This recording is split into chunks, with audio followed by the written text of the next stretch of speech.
Hello, everybody. Welcome back to episode 27. Now, this is odd because I don't have my co host with me, Tati, due to emergency situations that happen. But it's going to be me for this episode today. If you haven't already, make sure you follow us on our socials, The Way We See It, TheWayWeCit.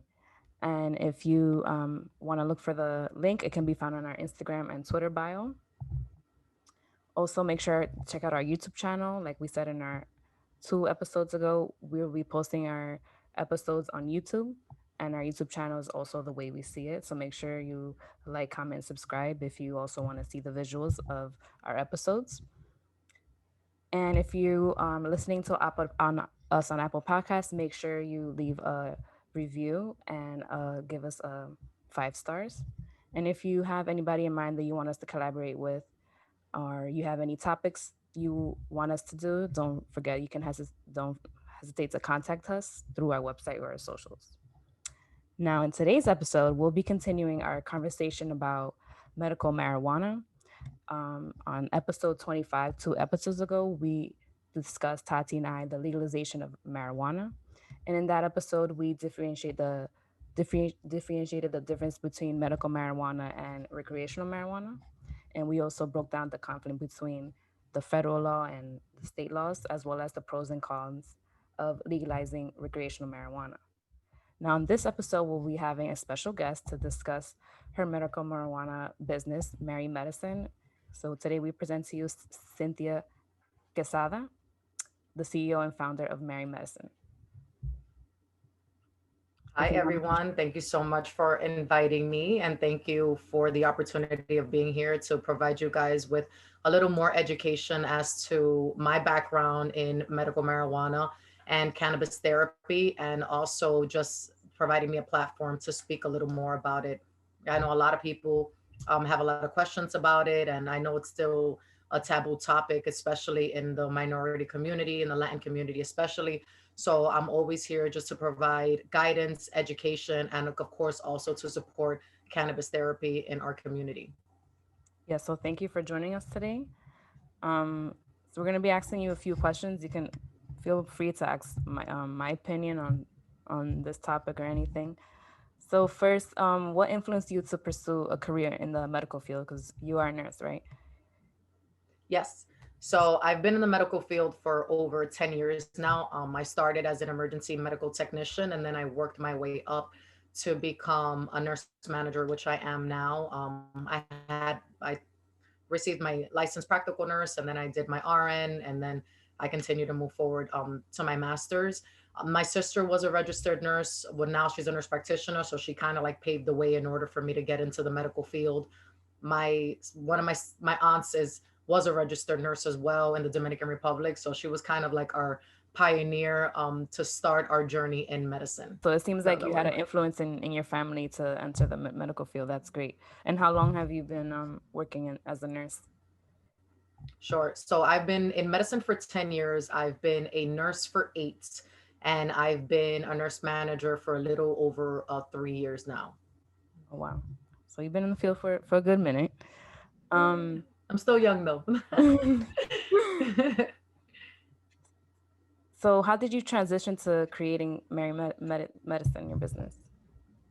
Sure. So I feel like I entered the game a little late because my knowledge in cannabis therapy was very basic.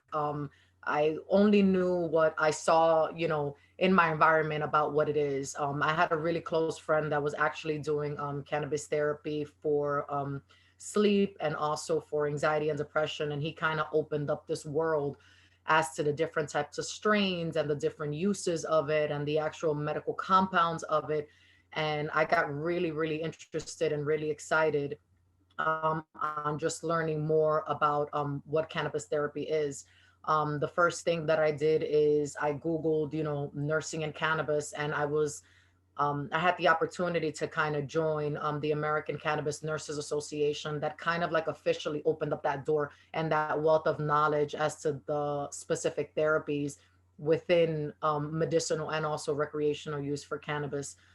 There I teamed up with, it's like an average of about 300 medical professionals that are in this organization, and we meet once a year, and we kind of educate ourselves as to the new products that are currently going on, the new research that are currently being discovered, the different methods of use, what's better for this specific diagnosis than not, and just building a solid foundation based on evidence-based practice, which is our company, Mary Medicine's foundation in providing education to our patients. Oh, I didn't know that there was like a whole organization behind that. So you guys can like learn from each other and It's a tribe. yeah, nice. So what does Yeah. services does Mary And Med one of the main foundations. continue? You can Sure. So we have a couple of different services. So first and foremost, the foundation for the company is always evidence-based practice. Everything that we speak about, educate, teach, consult about is always based on medical practice. It's not something that we just spring up from nothing and just tell someone, here, take this. We actually have a team of researchers behind us. I do work with laboratory technicians. I work with chemists. I also work with overseas. I do have also a primary medical physician and a group of nurse practitioners who also oversees our patient care. So that being said, we provide a variety of different programs under our belt. So we do primarily the coaching. If anybody's interested in obtaining cannabis therapy, we do the coaching for it. So we have a one-to-one conversation with the patient. We make it personal, and we basically just kind of have you pick our brains as to what it is, what can it be used for. If you are the ideal candidate, have you used it before, and then we kind of build from there. Aside from the coaching that we provide, we also provide edibles, which is kind of just like a fun introductory to kind of introduce to the world who we are. We provide a variety of food options for our patients, from flan to empanadas to cookies to apple pie. Just a fun, whimsical way to kind of introduce the therapy to the patients, because again, some patients are not comfortable in the inhalation of the actual flower, or some people are kind of skeptical in taking oil based or a capsule. So this is kind of like a fun way to introduce them to the possibilities of the therapy. We also do provide education in providing the medical marijuana card in the states of New Jersey and New York, and we're slowly branching to Florida as well, because a lot of states are slowly moving into the legalization of recreational use. But like New York and Florida still have the mandate that you have to have a medical marijuana card. So I also have a team of medical professionals, including a primary care physician, that again sits down with you, has that conversation with you, and breaks down if you're the ideal candidate for that use. We also have a community service space that we also just try to educate the community as to the benefits of legal cannabis use. And also branching from that, we also are working on having some form of criminal reform program as well. I know New Jersey recently is kind of assisting with that to kind of decriminalize or depenalize people who literally have been in jail for years for something as having now, which is a legal amount of marijuana possession. Wow, so you guys do a lot. So a little bit of Advocacy, everything. education, Yeah. consultation, all that. So when a client comes in like for a consultation and based on like their presenting issue, you guys decide like how what like type of strain of marijuana, like how much levels of like THC or like CBD based on like the presenting problem. Exactly. Exactly. So initially, when the majority of my patients come in, they have no clue. They automatically just have this negative assumption of what cannabis therapy is, and they just automatically assume it's to get high or it's a psychedelic. That's when we sit down and educate the patient. It's like, no, there's different types of compounds of it. There's different ratios of the formula, and depending on what you want to use it for, and depending on, of course, your diagnosis, that's how we basically provide you a relationship with what the plant can do for you and what you need from it. Um, for example, I have a lot of patients who suffer from anxiety and sleep depression. I'm not going to provide them something that has high concentration of THC, because THC is basically classified as like, the hallucinogenic effect of THC, and that can actually counteract what they're basically trying to do. So if you have a lot of anxiety, THC is going to basically take you from like a 60 to 100 instead of you going from like a 60 to a 0. That's what I'll educate the consumer and basically state you need something with a higher CBD, because CBD is the downer, to actually provide you with that relaxed feel. So that's the conversation that I have with them in order to educate them. And also the use of the different products. So depending on the different products that you use, it also depends on how it basically affects the body. One of the products that we provide is a full spectrum tincture, that's kind of different from like a CBD oil. Our tinctures are alcohol based extract, and they're cold pressed with CO2, which means, basically fancy terms is, we basically keep the whole plant together, and we give you everything that the plant provides, instead of just taking out that little portion of CBD, just taking out that little portion of CBD. So you get like the whole plant variant in our tincture instead of like a CBD oil. And the difference between a tincture and an oil is a tincture is more of a concentrated version than what an oil can provide. Also, too, because the my tincture specifically is alcohol based, it actually hits the body a little quicker than the oil. The oil has to go through the whole digestive process.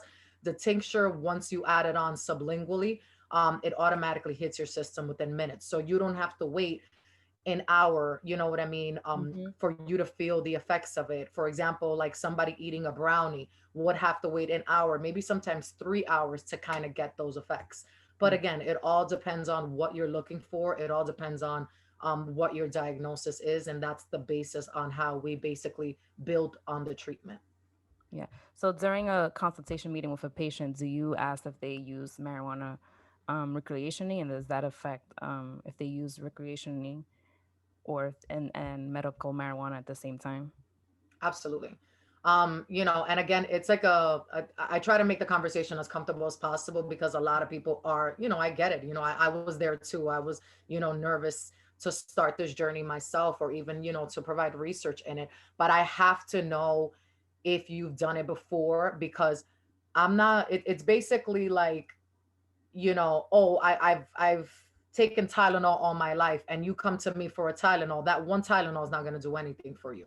Yeah. So I need to know what your tolerance level is, what you're comfortable with, what you felt when you had it, so I can build on what I'm going to give you. Some people, if you're an avid user, and you're using cannabis therapy on a daily basis, you may need something stronger than what I would prescribe a first time user. So I definitely need to know as much information as the patient is willing to provide for me, in order to specifically provide them a plan of care that is going to help them. The last thing I want to do is, of course, to waste time and money on a patient, and we're basically not meeting eye to eye because the information is not 100% accurate. Yeah, that's understandable. Mhm. Let me see. You kind of touched on this a little bit earlier, but how can medical marijuana help people with medical conditions, physical or like mentally? Absolutely. So for me, I'm really, excited about this plan specifically, because, based on the research that's out there, the side effects are very minimal. I mean, I have yet to read a scientific journal or an article that states that someone has literally passed due to an overdose of marijuana. And that's, one of the reasons is it doesn't affect the brain stem of the body. The brain stem is actually the controller of respiration. So, for example, something like morphine or an opioid does affect the respiration of the brain. That's why if you take too much morphine and you take too much dilaudid, you know what I mean, you will unfortunately expire. Marijuana doesn't do that, and it doesn't target those specific points in the brain. So you can't die of an overdose from marijuana, which is the great thing. Also, too, again, based on the research and based on the articles that are out there have been positive research that, especially for opioid use, it dramatically increases intake It does have, a positive effect on pain management. It has a positive effect on depression and anxiety. There definitely compounds within the CBD family, CBG, that actually even decreases tumors on, some cancer patients, especially when it comes to those specific patients specifically, because they have so many different symptoms. It helps with nausea, it helps with appetite, all of that stuff. I mean, it's not a magic pill, and I tell everybody that. And of course, you have to be respectful, because at the end of the day, it is a medication, and you always have to respect the medication. Even if it's a Tylenol, if you take too much Tylenols, you're going to get a negative outcome. Right. So I always definitely encourage anyone who's interested in starting the therapy to always seek professional advice. Okay.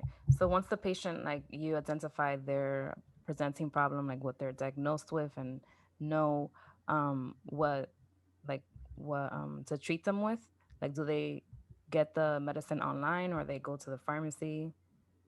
Like how's that process look like? Sure. So now they have a lot of cool routes to actually ingest the medication. Um, Again, I always say initially always have a conversation with your MD, or with someone, in the cannabis industry, because that that line between you getting the medical marijuana card and you going to a dispensary and spending an average of $300 on a product that you don't really know how to use, or don't even know if it's going to work for you, it's time consuming. And that's where basically I kind of like bridge the gap, because depending on what you tell me, I'm going to basically tell you what's best to purchase. So, for example, my elderly patient that's 89 years old, that's 90 years old, and can't swallow pills, I'm not going to tell them, yeah, go to the dispensary and get 15 capsules of XYZ for $100 and this is going to work. Maybe they like a topical, you know what I mean, which is a lotion. Maybe they want to do a transdermal patch, which some of these patches could last 12 to 8 hours on the skin, instead of them actually ingesting something, because at that age, some of them, are hard to swallow, or maybe they do have swallowing issues, depending on a previous diagnosis of a stroke or Alzheimer's. A child, you know what I mean, that's doing CBD therapy for epilepsy. You don't want to wait to ingest a capsule for a child who has active epilepsy. Maybe a tincture that will hit the body faster will be useful for the child, because especially children are hard to swallow pills. So you would want to use another route instead of using a pill form. So that's why I always try to educate the patient, and having them know, what would be the route, not just what the milligram is going to be of what you're taking, so you could be comfortable in using that. A lot of the local dispensaries have come up with a lot of compounds that are really great. Um, Etain, for example, which is our local dispensary here in Yonkers, actually created, and they're actually one of the first to have a soluble powder, which has no taste. Mm. It has the milligram dosage that you're looking for, and you put it in your coffee, you put it in your juice, and literally you dose yourself, depending on what the doctor recommends. And instead of, again, inhalants or a capsule or a transdermal patch or a vape, you can actually just pour some powder into your water, or into your coffee, and you've already medicated yourself for the day. So again, it all depends on the diagnosis and what the patient is comfortable with using. Yeah, you mentioned children. I wasn't aware that children were eligible like to like use marijuana medically. Yes, I thought you had to even be 18. dogs. I thought you had to be 18 to like get a medical card, at least in New York or Well, I mean, yes, legally, yes, you have to be 18, but there are some children, for example, with the diagnosis of epilepsy specifically, that they are providing, that they are doing journals about the positive uses of high doses of CBD during a post-epileptic attack, or pre, or even during an epileptic attack, that actually is helping them. So it is safe on children, which is great. And also a lot of animals too. They actually even have CBD for pets. Again, high anxiety, a pet depression, which is probably kind of hard to diagnose. But yes, they do have CBD for pets, which is safe. And they also do have cannabis therapy for children as well. it's nice. Pets have feelings too. I know. um Do you believe like there's a stigma against using medical marijuana? You did touched on this earlier in the beginning. Absolutely. I mean, even again, just with the example of me starting in my journey, it was taboo, unfortunately, because it's, still a Schedule 1 federally regulated, drug. It still holds that taboo very strongly. As I see throughout the years, I see the improvement on it. I see much more research is continuing to develop on it, but there's still a lot more stigma surrounding it than it should be. And a lot of it, I understand, it's, probably fear of the unknown. Unfortunately, because of the stipulations on research, because it's federally regulated, we don't have enough hard evidence or substantial research on cannabis therapy in order to allow mainstream to fully accept it. And then it goes back to, even, politics and government systems. As slowly as you see the improvements starting, it still has a long way to go because of that hard stop that unfortunately the federal government has um done to it. So you're saying like the government doesn't really fund much research behind medical marijuana. It provides zero research, unfortunately, zero research. So every research out there right now is all private companies that are doing it, and it's basically from someone's pockets that are doing it. And of course, we greatly appreciate the research that is out there, because it, for me, it provides me basically my tools in order to educate my patients and myself in order to move forward and, continue the good fight into trying to break the barriers of the taboo. But because unfortunately, it's still federally restricted, the federal government will not aid in the research on it. Wow, people are generous for using their own money to do this research. I know. Well, it's a multi-billion-dollar business. So, Yeah. and there's something there. I mean, people are not going to spend all this money on something that doesn't work. You know what I mean? And even again, the research that's currently out there from private funders, everything is positive. You know what I mean? But unfortunately, we definitely need to do more in order to educate ourselves and in order to see, just the longer term effects of the therapy. Yeah. Um, have you seen like an increased number of people seeking your services due to the pandemic? Of a lot of people being stuck at home and, um, dealing with isolation, not seeing your family as much and friends as much, hanging out. Absolutely. Like, I mean, again, I'm, still a bedside nurse, and I saw COVID firsthand and everything that came with it, and even still in the second wave, and it has been tremendous. I think it like tripled in the amount of use that people have done before, because again, you're dealing with anxiety, you're dealing with depression, you're dealing with PTSD. Even more so now after the first wave, now we're getting hit with the PTSD. Now we're getting hit with the insomnia. Now we're getting hit with loss of appetite. So even, initially during the first wave, we were dealing with the depression, the anxiety, which increased the use and increase the volume of, cannabis therapy. But now during the second wave, now we're also dealing with now the PTSD. Now we're dealing with the insomnia. Now we're dealing with, the second wave and all that stipulation. Yeah, definitely. I believe that we're in a mental health crisis. I don't know if you know, but I'm studying to be a mental health counselor. So, yeah. I love it. Yeah. And it's huge, and it's huge. And even also with mental health, especially again, just going back to, a minority community, that's still a big taboo topic. I do appreciate the eye opener that COVID has on our community right now, that a lot of more people are seeking help as well. I love the different facets of mental health that's kind of brewing, that it's not just like, you're talking to a stranger and it's really straightforward. I mean, you could even do like text message counseling right now instead of doing like a Zoom call, because you don't feel comfortable speaking to someone on a Zoom call. So I appreciate all of the different facets that mental health is kind of coming in. And again, the incorporation, the easy incorporation in which is allowing it to gain into people's lives, which is super important right now. Yeah, super important.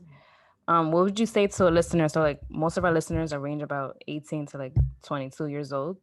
What would you say to a listener where like learning about medical marijuana is something new to them and they're interested in trying? What would you say to them? Absolutely. Definitely speak to a medical professional. I mean, it's, I know it's easy to go, to your local corner store and just picking something up. But if you want it for something specific, definitely have a conversation with a medical provider just so they can guide you in the correct route. It's safe for anyone to use. Again, we had a conversation with about the pediatrics. We had a conversation with animals, with your pets, the older geriatric population. And there's a lot of products out there. Definitely do your research on what you're purchasing. It can be expensive, which is, one of the things that I try to do is try to provide inexpensive products. But definitely do your research on what you're getting. A lot of these products are created in someone's basement and added on artificial derivatives that you don't know what it is, and you don't want to get something laced with you don't know what or how it's going to affect your body. So I always recommend to do your research on whatever product that you're interested in, and always go slow. A lot of people are just like, oh, I want the highest concentration of THC. It's not just always about the high, and Mhm. if God forbid something happens, drink water and and Take a take nap. deep breaths. Yeah, deep breath. Well, not take a nap because they may Oh, be paranoid, but drink yeah. water and take deep breaths and it's gonna be okay. But always, especially when it comes to edibles, because a lot of people are like, oh, I didn't feel it for 3 hours and I had a double, triple dose. It's gonna hit you. You know what I mean? Maximum. I've seen edibles take 3 to 4 hours, and again, go slow. Really go slow. Yeah, Hmm. so do your research and start off slow, guys. And Hmm. one last question. Do you do you think like medical marijuana is like accessible to like minority communities or like low income communities? Being like in terms of like how expensive it can get. I'm not sure how like expensive. No. I understand. Not yet, but this is why I'm here for. Like I literally, like, that was one of my building blocks of my foundation, was kind of just to bridge that gap. I mean, I've never seen anybody who looks and sounds like me, you know what I mean, represented in the Latin community with what I'm doing. And I'm grateful and thankful for the opportunity. Not that I want to be like a pioneer or a founder of anything like that, but I'm just grateful to have this opportunity and to have this platform to educate someone who may not have all the knowledge or be comfortable with it, in order to provide that bridge and that gap to them. Because I definitely strongly feel that there is a deficit in the minority community with cannabis therapy. Yeah. And it's kind of like an oxymoron, because we've been selling it for years. Yeah. you Yeah. know If you got, we have any more last thoughts before we go? No, I just wanted to thank you guys for the opportunity. If you guys want to have more information about me and my company, definitely check out the website www.marymedicine.us. I'm in all social media platforms: LinkedIn, Instagram, Facebook. I'm always accessible. Our company is literally open 24 hours a day, and I always do free Q&As if you guys have any questions. Also your parents, you know what I mean, the baby boomers geriatrics are one of my big portions of clients, because they have the anxiety, the insomnia, and they want to try something that's holistic, that's organic, that's something alternative, instead of taking something that has 15 million side effects. So Yeah. yeah, definitely check us out. Well, thank you for having us and sharing your knowledge. Oh, thank you so much, and it was such a pleasure. Yes. All right. So now we're gonna get to the current events and surprise, guys. Hey guys, I'm back. I wasn't here for the beginning part of the episode because personal issues, but I'm here now. So we're about to get into the current events. So the first current event of this week is that Senate passes a 1.9 trillion relief bill. On Saturday, March 6th, the Senate voted 50 to 49 to pass President Biden's 1.9 trillion COVID-19 relief bill. The Senate passed the bill after debating for over 24 hours and came to their final vote on Saturday, March 6th at about like 12:30 p.m. And here's some things that you need to know about the Senate relief bill. So it does not include $15 federal minimum wage, like the increase that they have been talking about doing since Biden was even running to be president. It provides eligible Americans earning up to 75,000 1,400 stimulus check, extends enhanced unemployment benefits through September 6th at $300 a week. 50 million will be allocated to small businesses. 130 billion will be allocated to help reopen schools and colleges. Wow. As of right now, Congress passed the relief bill, which means the bill has officially passed and the president just needs to sign it through on Friday. That's crazy. Yeah, that's a lot of money.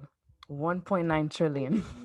But it's a good thing that it was passed. It was passed by Senate, now passed by Congress. So them stimmies hitting soon.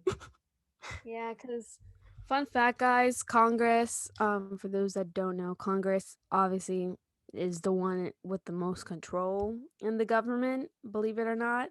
And they're the ones that control like the money, and believe it or not, they can actually control like what happens with the army, like taxes, like all these different things that even the president can't do and stuff. Like whatever the president wants to do, it has to go through Congress. So seeing that Congress actually approved of this and now it just needs to be signed by Biden on Friday, that's Yeah. crazy. I just like I haven't read what they exactly included in the bill. I know for a fact because the first thing I searched up if they're gonna include the stimulus, and they are, because the stuff we stated is what the um Senate passed, not Congress, and they might just tweak it. But I know for sure that in the one that passed by Congress, which is the one that's gonna be signed, the stimulus is checked. But stay tuned for like a for our post, and we'll say like what is exactly included in the bill. I know Adi's ready for that stimmy. She's been Yeah. chatting about it for a hot minute. What's it called? I unfortunately am not seeing 1 inch of that stimulus check again, but it's okay. Next topic. Next, so George Floyd Justice and Policing Act was passed by the House. So on Wednesday, March 3rd, the House passed the George Floyd Justice and Policing Act after voting 220 and 212. The purpose of the bill is to hold law enforcement accountable for misconduct in court, improve transparency through data collection, and reform police training and policies. In addition, the federal bill bans chokeholds and no-knock warrants. It also creates a national registry, the National Police Misconduct Registry, to insert data on complaints and records of police misconduct conduct. So yeah, Let's this see is if they actually do that. yeah. So like it's nice that this was passed by the House. I believe it still has to, since it was passed by the House, I think Congress has to sign that too. But yeah, it's nice that this was passed, but like if this was passed, then I hope that I don't remember George Floyd's killer, David something. Yeah, whatever his But name he is. should be held accountable if this is being passed. Like it's I in the investigation. So Yeah, it means a lot to see that Congress and the House, just the government is gonna try and like do something about that. But at the end of the day, the only issue with that is that even if they do pass that bill, it doesn't mean states have to do it or agree with it. They could still just do their own thing and allow whatever. So that could still be a big issue with a lot of the policing departments. yeah. All right, but the next one is the Dr. Seuss controversy. Oh my God, this was like crazy for me because listen, in elementary school, March, my birthday month, but it was also like Dr. Seuss month. So I'd be reading Dr. Seuss books, all the things, and one thing too. I even wanted a Dr. Seuss freaking birthday party um for my 12th or my 13th birthday before went into my teenage years. Didn't happen, but still I wanted it. But that's how much of a Dr. Seuss fan I was. And there's only it's like I only read a select few books from him. And obviously, growing up, I had heard some things about him being a racist and whatever else. But I never like saw proof. I just like heard about it. I didn't read any articles on it or anything. But like seeing this now, I'm just like, damn. I mean, I'm for it because like go off, but it was literally like the last thing I expected this week. So I'm just like, damn, that's crazy. But so yeah, the Dr. Seuss controversy. On Tuesday, March 2nd, on Dr. Seuss's birthday, Dr. Seuss Enterprises announced that they will be banning 6 Dr. Seuss books due to racist and insensitive imagery. After months of discussion with teachers and academic specialists, Dr. Seuss entrepreneurs, Dr. Seuss Enterprises came to the conclusion that the 6 books portray people in ways that are harmful and wrong. And a study published in 2019 by the Research on Diversity in Youth Literature examined 50 books by Dr. Seuss, according to the study, which 43 out of the 45 characters of color in Dr. Seuss's books have characters portrayed in stereotypical and an offensive way. And I actually read, I think it was a New York Times article on it when this current event came out. And it was like, how basically he identified black people as monkeys and like as Yeah. slaves, and it was just like so bad. So Mm-hmm. like, and he even had it on the board, on one of the pictures, like there was a bunch of monkeys on one side and then a whole bunch of white people on the other side, and it was like, buy yourself the N word with the hard R, and they'll help you like clean your field and everything. And yeah. Yeah. I also like grew up on Dr. Seuss. I basically like learned how to read you by reading his books. Like my parents bought me like the entire collection. And I was very shocked when I read about this. I'm actually like still in shock. And reading this as a kid, like you don't notice these things because we're taught we're taught racism. Like it's not something the attitude is not like within us. Um, but yeah, I feel like Dr. Seuss shouldn't be canceled. You know what I mean? I feel like he should I see him like still as a I, legend, but yeah, it's like, I don't know how to describe it, but basically like, yeah, no, like, I don't know. It's like one of those things where it's I definitely don't like the canceling thing. I've never really liked that kind of stuff. Besides for people that are genuinely just straight bad and have like never done any good, like Donald Trump. But what's it called? In other cases, like Dr. Seuss, like sure this man was a racist, but he did make amazing literature for children outside of those books. And so like I'll always remember him for that part, but like I don't know. yeah, it's hard to find a balance. Going on to the next current event, sexual allegations against Governor Cuomo. This is another shocker. So recently, 3 women have accused New York Governor Andrew Cuomo of sexual harassment. 2 of these women worked in his administration, and the other was a guest at a wedding he attended. On Wednesday, March 3rd, Cuomo stated during his press briefing, and he stated that he apologized for making these women feel uncomfortable around him. And as of right now, 2 of the women rejected his apology, and an investigation will be proceeded by the attorney general. So, yeah, it was very shocking. Now, me and Tati was just talking about it before we hit the record button, and I would say like Como has like done a lot for New York in general. Like he's passed like bills that has helped people, and he's for like decriminalizing marijuana and like so many other things. What was the is now illegal to purchase a Confederate flag or show it in New York and stuff. So like I like the fact that he's passed those things, but then things like this, I'm like, And as a woman, I feel for all women that have experienced sexual harassment, especially by men in power, where it's easily for us women to feel weak and not want to disclose that they went through the sexual harassment. And another part is that even when the investigation goes through, like we all know how these cases turn out. Usually the harasser is usually found not guilty. So it's a difficult It situation. Yeah, it is because like if they do find things against him, like a lot of people are gonna be like, "Oh, but it's Cuomo." Yeah, it's Cuomo, but that doesn't mean anything. We still have to keep him accountable for his actions. And I do appreciate that he apologized, but it's different to apologize just to do that and just obviously not mean and just continuing it again versus actually mean it and never do it again.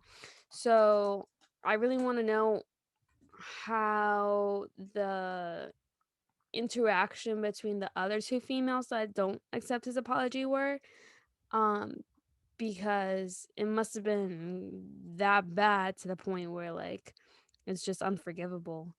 So I don't know, let's Yeah. see, As time because that as time crazy. goes on, the truth is gonna come out. It always does. Yeah. Always, doesn't matter the person, Yeah. always. But yeah, guys, that concludes this week's events. Thank you for tuning in. Sorry again for not being here for majority of the episode. It definitely felt weird to like have audio recording, obviously, like without me there, because like we've recorded every episode together, like thus far, It was weird. and yeah, it it was just so weird. Like I literally was just like in my bag about it too, because I had a lot going on that day when she recorded it. I was just like, yeah, no. But thank you for listening. Where because this episode was originally supposed to come out this week. But the next following episode we have coming out on Saturday was supposed to come out last week. So you guys have 2 episodes this week. And so this, I don't know if you had corrected yourself also in the Oh beginning. yeah. So this is gonna in the beginning of the episode when I introduced what was our topic, I said episode 27, but this is now episode 26. So yeah. Yeah. And then we have our other episode on Saturday. And yeah, guys, and we'll just be coming to you twice this week. So enjoy it and don't forget to share, like, because now we're on YouTube, subscribe, Yeah. turn on your notifications, subscribe on our website. Everything's in the description below. Also, you can find our socials also in the description below on YouTube if you're watching there. And yeah, so that's pretty much it. So we'll see you guys next week. Well, in 2 days. Bye everybody.